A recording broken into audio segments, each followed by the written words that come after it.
Um, Coach, big theme hasn't found the scoring balance. I mean, you have to be pleased with the effort that Reyna put in the last game to kind of maybe help you towards that, right? Yeah, I couldn't be happier for a person. Reina sometimes doesn't get maybe as many minutes as she'd hope, but she never complains. And when you just talk about, away from basketball, quality human beings, that's Reina Strand. You cannot find a better human being. So to see her get 16 points, 10 rebounds is really neat, and the smile on her face afterwards. So I really enjoyed just watching Reina's reaction. So good for her. Similar minutes maybe tonight or no? It's hard to say. Like I said, we've got 3 posts, and we just like to keep trying them all and see who's got the hot hand that night. Because,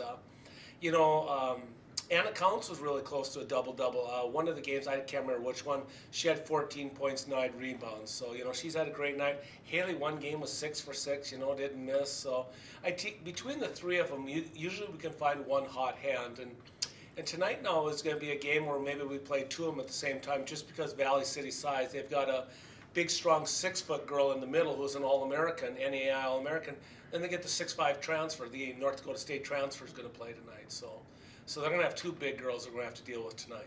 As you look at that game tonight, how is it as a game before your conference opener? What kind of things do you like to try to do tonight? Well, I think that's good because, Mary's so big. Mary starts 4 girls 6 foot or taller. So this is good that we're seeing some size tonight. Like I said, with the big 6-foot girl in for Valley City, and then the 6'5" addition now, the transfer, who had mono the first time we played him, but now she's full strength now. So we'll get to go against some size tonight, and rebounding is always an issue because I don't go very big usually. So rebounding is a key for us, and that's going to be a key for Mary as well. Is we got to rebound, 4 6-foot tall stars. So it's a good test tonight. Talk about Mary a little bit more. That matchup on Saturday. You're going to see some. You mentioned the 6-foot players, a team that's really taking the program to a nice level. Yeah. How do you feel about that? And I know they lost Gabby Bull, and that's a big loss. But at the same time, people probably forget they got Rotunda back. No, Rotunda has been a great player for them as well. A 6'1" lefty wing, and she had a blown ACL last year. So she missed the entire season, but she's back now at full strength. So you've got the Player of the Year in Cassie Asvig, and then you got Rotunda back, and Coral Gillette, a Division I transfer, a great 3-year now starter at the point guard. So they got a great team, and they're picked, fairly high. So that's going to be a great test for us. When you talk about rotating a couple different post players so far, has anyone really stepped up and had like the most chemistry or rapport with Mariah, having a connection as she runs most of the offense? Yeah, I haven't seen that yet. And another girl that we're running at the so-called 4 spot is a Molly Wilson, who's brand new. Didn't play hardly at all last year, and so this is kind of a new thing for her, and she might play an important role too on Saturday. With Asvig's size, she can shoot the 3 really well. She can post you up. So that's kind of a mismatch. Who are you going to guard on her? Somebody that can shoot the 3. Well, Haley Hildenbrand did a nice job last year, but I think Molly Wilson, with her athleticism, we're going to try her as well and see how she does in the cast. Molly's a 5'11" 4 spot who can really jump, and so that gives me a little more option. With some girls with that size too, as a Molly Wilson. You had an opportunity to rest Mariah as a healthy scratch against Yellowstone. Can you kind of talk through the thought process there and what you like to see from the other girls? Well, Mariah has a knee issue. She does.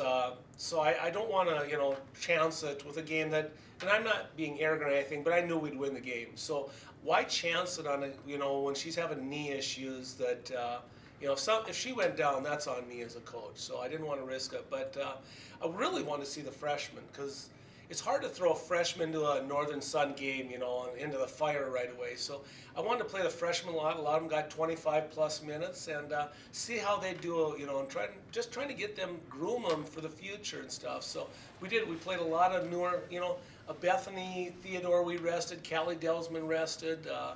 So some of those Anna Counts didn't play a lot, but I just wanted to get other girls get their feet wet because you never know when they're going to have to step up in Northern Sun competition. So I thought it was a good game for those type of people. Coach, it seems like in the past couple of games, your backcourt's really started to find their positions on the team. How does that help your team going forward in NSIC play? Well, last year that was our team. We had 3. Between the 3 of them, they averaged 40 points a game. Mariah Carey and Mariah. Did I say Maddie, Mariah Carey?